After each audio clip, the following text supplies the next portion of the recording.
Mur à l'antenne avec vous jusqu'à 18h. Si vous voulez nous rejoindre, nous écrire, nous appeler, appelez donc. Appelez, ça va être drôle. 187 Cube Radio.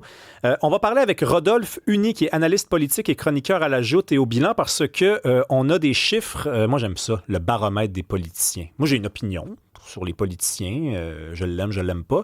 Sauf que des fois, on sonde la vie, l'humeur des Québécois.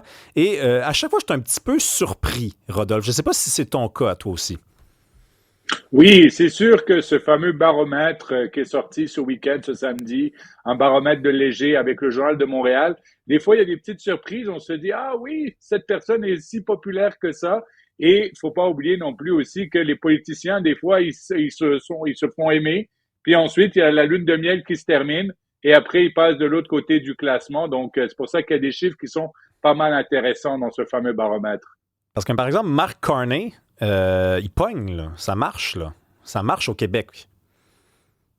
Mark Carney, 65% de d'opinion positive, mais ce n'est pas non plus, écoute, il fallait s'y attendre. Monsieur Carney, quand même, est un nouveau premier ministre, il est à fond dans la lune de miel, mais 65%, c'est quand même élevé. C'est un peu plus que Justin Trudeau lorsqu'il est devenu premier ministre. C'est même un peu plus que François Legault lorsque François Legault marchait sur l'eau, lorsqu'il a été en haut de la COVID, en haut en tout cas de la pandémie. Et bien évidemment, quand il y a eu cette fameuse élection où il a gagné une super majorité. Donc oui, maintenant la question, c'est combien de temps ça va durer. On a vu qu'avec Justin Trudeau, ça a quand même duré assez longtemps. Mais une fois que ça drop. Et après, c'est difficile de changer la tendance. Ben non, mais c'est vraiment intéressant. Ça, je savais pas que c'était aussi, en fait, plus élevé que Justin Trudeau, qui avait connu l'équivalent de la Trudeau-manie, que son père avait connu au milieu des années 60. Je me rappelle d'un voyage de Justin Trudeau aux Philippines où il avait été accueilli comme je sais pas, comme Paul McCartney là, ou John Lennon. Puis là, il était revenu ici, puis on se disait, OK, c'est le mariage avec. Puis là, Carney, c'est plus populaire encore que Trudeau, alors que au niveau des réalisations, je sais pas si tu es d'accord avec moi, Rodolphe, mais c'est pas incroyable là, ce que Mark Carney parvient à faire. Là. Non, mais c'est quand même incroyable ce que les libéraux ont réussi à construire. La réalité, c'est qu'ils ont construit un mythe, presque une légende. Ça veut dire on ne connaît pas beaucoup de choses de M. Carney. M. Carney a fait plus d'entrevues avec des médias étrangers. Encore une fois, il en a fait, je pense, avec la CNN il n'y a pas longtemps. Il fait plus d'entrevues à l'étranger qu'au Canada. Il s'adresse très peu, en tout cas, aux médias canadiens, mais il y a une sorte d'aura, il y a une sorte de mythe qui s'est construit autour de lui, la légende de M. Carney. Et pour l'instant, ça marche de ce banquier qui a de l'expérience, mais pour l'instant, c'est vrai que les réalisations ne sont pas grandes, sauf des réalisations qui sont en fait le programme du Parti conservateur. Donc, c'est intéressant. On a élu un premier ministre avec un branding libéral, mais dans les faits, qui gouverne comme un premier ministre conservateur. Ouais, ça qu'ils sont agiles quand même, ces libéraux. Quand je te dis que moi, il y a des trucs qui m'étonnent, c'est Mélanie Joly plus 12%. Mais qu'est-ce qu'elle a fait dans les 2 dernières semaines ou 3 dernières semaines que j'ai pas vu passer, là, je comprends pas. Oui, surtout une Mélanie Joly qui a fait partie d'un gouvernement Trudeau qui n'était pas populaire, qui était quand même à l'avant-plan de ce gouvernement Trudeau. Et oui, ça veut dire qu'il n'y a rien qui a expliqué en tout cas sa haute de popularité ou son opinion positive. Maintenant, elle n'est plus ministre des Affaires étrangères. Elle a décidé de prendre le ministère de l'Industrie, mais il n'y a pas encore eu de grosses annonces. Elle n'a pas encore, comment je vais dire, pris la bête par les cornes et fait des vraies réformes, en tout cas au ministère de l'Industrie. Donc oui, je pense que c'est plus, encore une fois, une image de marque, une sorte d'affection pour Mélanie Joly. Et il faut pas oublier Mélanie Joly qui a commencé sa carrière haut en étant ministre du Patrimoine, qui a été rétrogradée après ministre du Tourisme, qui est revenue comme ça à l'avant-plan, ministre des Affaires étrangères. Donc, elle peut montrer qu'elle a quand même réussi parce qu'elle a une carrière, si on regarde ses 8-9 dernières années, en dents de scie. Mais là, maintenant, oui, elle a une opinion très favorable avec 52%, une hausse de 12 points. 52%, c'est 3% de plus que Paul Saint-Pierre Plamondon. Paul Saint-Pierre Plamondon est à 49, ça me surprend pas. Pour ce qui est de l'opinion négative, alors là, moi, je veux que tu m'expliques ça. Pierre Poilievre, 60% donc d'opinion négative à son endroit. Pourtant, il se fait très discret. Il a même fait preuve, je trouve, d'humilité. C'est-à-dire que même au courant de la campagne, quand il a compris qu'il y avait un vent de panique, il a arrêté de critiquer les libéraux à tout bout de champ. Il s'est fait capitaine Canada numéro 2, c'est-à-dire, bon, je sais que je serai pas premier ministre. Moi, je pense qu'il avait concédé la défaite plutôt bien avant le soir du vote. Et là, depuis que les libéraux ont pris le pouvoir, il sort très peu. Ses lignes de parti sont semblables à celles des libéraux. Et pourtant, au Québec, on n'arrête pas de l'haïr. Oui, c'est vrai, surtout qu'il n'était pas à la Chambre des communes. Donc, on ne l'a pas vu, en tout cas, pointer du doigt Mark Carney dans la Chambre des communes, par exemple. Tu as tout à fait raison. Il n'a pas porté véritablement les habits de chef de l'opposition parce qu'il n'était pas en Chambre. D'ailleurs, il y a une élection qui va être appelée au mois d'août. C'est la nouvelle aujourd'hui, le premier ministre Carney qui a fait l'annonce. Donc, on peut s'attendre à ce que M. Poilievre soit de retour en Chambre en septembre. Mais oui, écoute, il y a un mystère Québec pour les conservateurs. Écoute, j'ai fait partie des conservateurs. On a toujours essayé de savoir qu'est-ce qui marche pas, qu'est-ce qui pogne pas au Québec pour un chef conservateur. On s'est dit, écoute, il nous faudrait un chef québécois parce que même Pierre Poilievre, qui était le plus francophone et francophile des derniers chefs conservateurs, n'a pas levé autant qu'on aurait pu s'attendre. Et là, maintenant, oui, avec une cote de popularité qui est très faible, en tout cas avec ce dernier sondage, malgré le fait, comme tu viens de le dire, Rémi, qu'il n'a pas fait de vague, il n'a pas fait de gros scandales ou quoi que ce soit pour se faire moins aimer, disons. Moi, je le sais pourquoi ça marche pas, Rodolphe. C'est l'avortement, c'est les armes, c'est le pétrole. Toutes des affaires, finalement, que les conservateurs ont constamment rejetées en disant on n'est pas contre l'avortement, on n'a pas de politique dans notre plateforme comme ça. Mais c'est comme le bonhomme 7 heures. Là. Ça suit les conservateurs, ça les colle à la peau. Éric Duhaime est à 50%.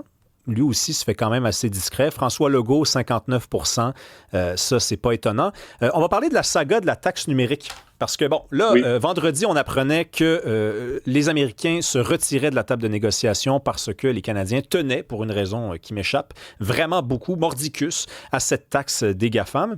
Et là, Carney, ou enfin son équipe, avec François-Philippe Champagne, ils ont reculé et les Américains reviennent à la table, donc.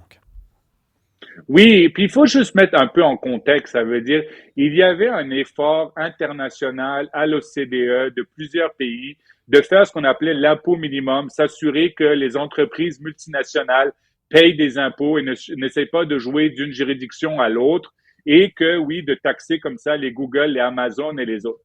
Faut pas oublier que le Canada a voulu faire cavalier seul, d'aller en disant, c'est un peu l'époque Trudeau, on est moralisateur, nous on va le faire même si les autres pays suivent pas, puis regardez-nous aller, puis c'était la ministre, puis là, il ne faut pas oublier qu'à l'époque, et ça c'était même avant M. Trump, M. Biden, le président Biden n'aimait pas ça, il y avait beaucoup de gens qui disaient, oh, pourquoi le Canada vous faites cavalier seul, mieux vaut qu'il y ait quelque chose de plus multilatéral et que ce soit tous les pays, puis qu'il n'y avait pas de consensus.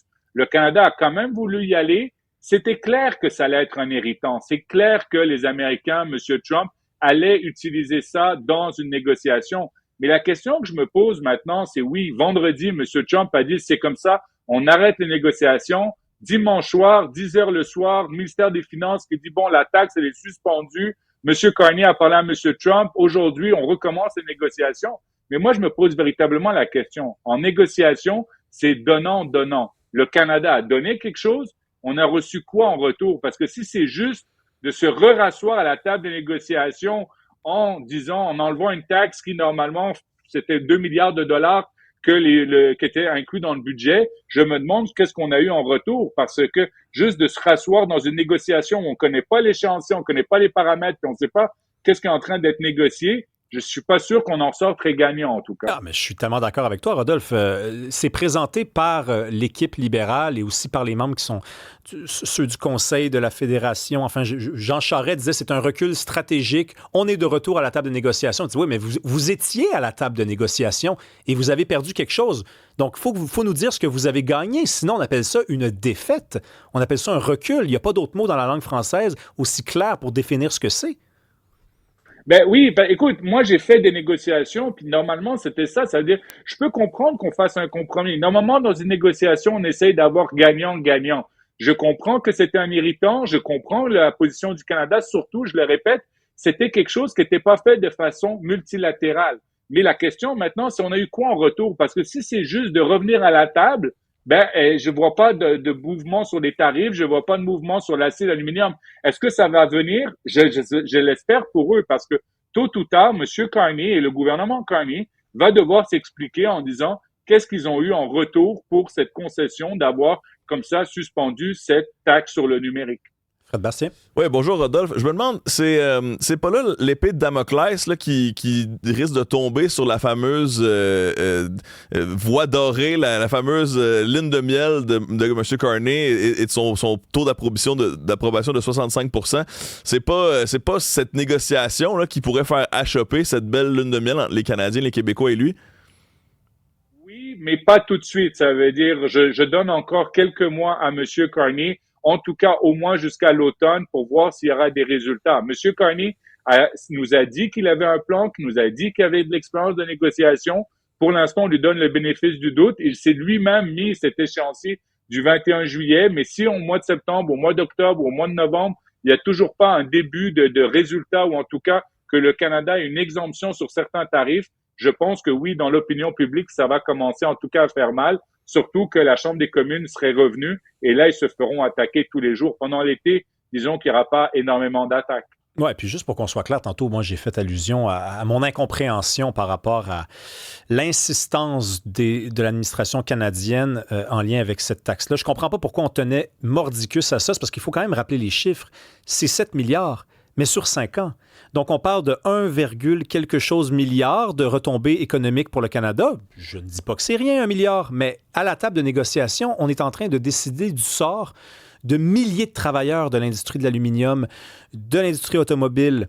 Donc, je pense qu'elle est là, la priorité. En sachant qu'on allait tenir à ça et qu'on allait peut-être choquer M. Trump, je ne comprends pas, encore à ce jour, 3 jours plus tard, pourquoi on a pris ce risque-là du côté canadien.